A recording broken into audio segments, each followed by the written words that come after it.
Welcome back to the channel, everybody. How you doing? I just want to say I appreciate you guys being here. Today we are going to talk about my shirt from Buc-ee's. Not really. We're going to talk about Clown in a Cornfield by Adam Cesar. I hope I'm pronouncing your last name correctly. This is the first book I actually read for the spooky season, and I didn't really know about this until the movie. And I was like, oh, I didn't know there was a movie. And then we went to the Barnes & Noble, my wife and I did, and I found the book, and I was like, all right, well, I'll read it. Because a lot of people say it's like a slasher book, which is kind of cool. So I was really excited to get into it. And there's elements of this book I really did like. So I'm going to do the good, and then I'm going to do the bad. I don't always like saying the bad because, I don't know, it just feels weird. But we are going to do the elements of what worked for me and what didn't work for me. First thing I want to say is the setting of it is really good. I think the way that Adam writes his settings are actually really good. I think the way that he sets the atmosphere of just corn is everywhere, especially because it's in the middle of the United States, because it's Missouri.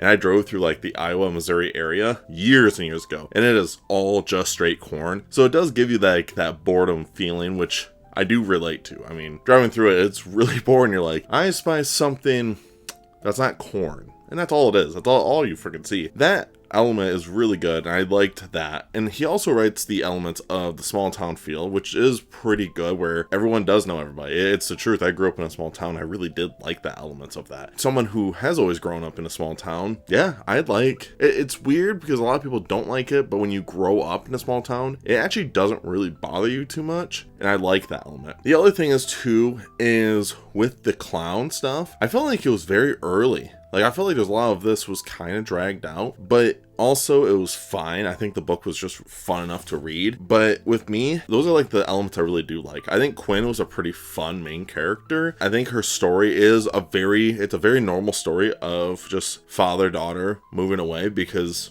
mom is gone and they have to restart, and they're all just trying to learn how to adjust, which is a very cool thing. And I think it's just a very horror novel trope, and you have to use that trauma to help build yourself up to become better, and that's usually why it's fun, and I enjoy those elements. So I did like those elements in Clown in a Cornfield. Now, this book was really hard for me to read and escape because I've been thinking about how I wanted to approach this for a while, just because for me, I'm not a political guy. I never will be. I strongly hate politics, and when I read or watch movies and stuff, I want to escape it because I feel like it's just everywhere in your face. This book has a lot of, and they're not subtle either, of political things that's just in your face, and it really takes you out of the story. Now, for me, when it comes to political things and books, I think if they're done in the right way, it's really fun. And it makes you think a lot. So I'm never ever oh man, this book is politics, we're done. I'm never like that. I love it when there is political messaging in books, but you have to do it in such a subtle way where I'm not gonna be oh well, that was clear. But it's I don't know, that's just how I've been looking at it. And this book does a couple of them that I'm just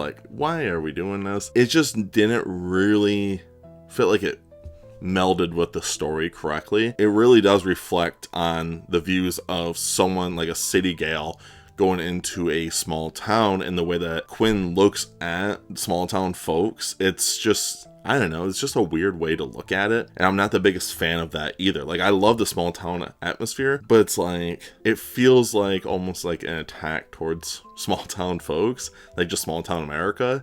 Maybe that's just me, because maybe I'm just biased because I did grow up in a small town. I live in a city, so maybe that's just how I look at it. But with this, it felt like there's a lot of political things in here that felt so unnecessary in this book that it was oh, it's not really a part of the book. It doesn't go anywhere in the book. It's just put in there, and it just really took me out of it, and it just really bothered me a lot reading this book. And it really did. Every single time I would read one, I'm all right, here we go.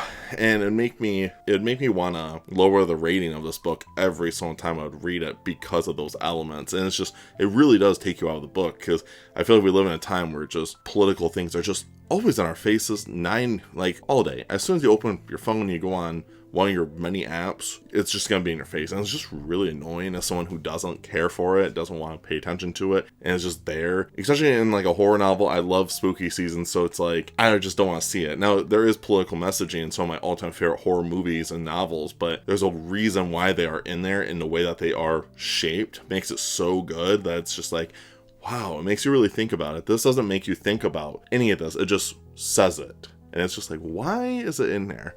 That's just how I've always looked at it. That's another reason why I've been like 50-50 with like reading newer Stephen King stuff, because he does really talk about somebody, you guys all know who I'm probably talking about, a lot. And it's just like, oh, here we go. But that's just the biggest thing about this book that really bothered me, because I'm like, I just want to read a killer clown novel that's killing teenagers and a slasher thing. But when you bring up political things, it just really takes me out of wanting to enjoy this book more than I could have, which really bothers me. So maybe that's just me. You guys can disagree. That's perfectly fine. You guys can agree with me. That's also perfectly fine. We're on the internet, so there we are. All in all, this book was fine. I mean, I can't say it was awful. I can't say it was amazing. It was just right down the middle for me. And that's honestly the truth. Right down the middle. That's honestly the truth for me. If you guys made it to the end of the video, I do appreciate what you guys think of Clown in the Cornfield. Did you guys like it? Did you guys dislike it? Do you agree with my thoughts, or do you disagree with my thoughts? I'd love to know down below, of course. And last but not least, make sure you guys stay safe, stay humble, and tell someone you love them. I'll see you guys in the next video. Stay weird.